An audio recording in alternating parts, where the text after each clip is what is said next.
அடுப்பில் முட்டை வைக்கிறா. அடுப்பில் எது நம்ம முட்டை வேக வைக்கணும் பார்த்தீங்கன்னா தம் போடுறதுக்கு அந்த நெருப்பு வேணும். அதனால நம்ம அடுப்பு பற்ற வச்சிருக்கோம். லாஸ்ட்ல நம்ம தம் போடுவோம் இல்லைங்களா, அப்போ வந்து மேலே போடணும். அதுக்காக நம்ம முட்டையை வெந்ததுன்னா அழகாக வெந்துடும் இல்லைங்களா, வேஸ்ட்டாக தானே போயிடும். அதனால அதிலே முட்டையை போட்டாச்சு. நல்லா கொஞ்சம் முட்டை போடணும் அதில். அப்படிங்களா?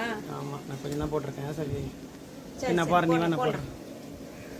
சந்தியா பிரியாணி ஸ்டார்ட் பண்ணியாச்சா? என் பையன் வேற எழுந்துட்டான்.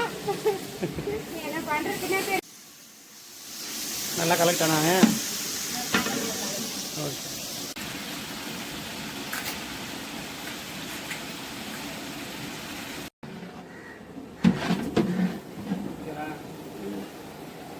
என்ன பண்ற? அப்படி கொடு.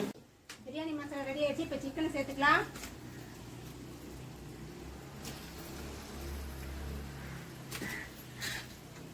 ஹாய் ஃப்ரெண்ட்ஸ், சிக்கன் போட்டு இப்போ கிளறிட்டு இருக்கோம். ஹாய் ஃப்ரெண்ட்ஸ், என் ஒய்ஃப் அரிசி போடுறாங்க. ஹாய் ஃப்ரெண்ட்ஸ், பிரியாணி தம் போட்டாச்சு. வெந்ததுக்கு அப்புறம் எப்படி இருக்குன்னு சொல்லிட்டு பார்க்கலாம்.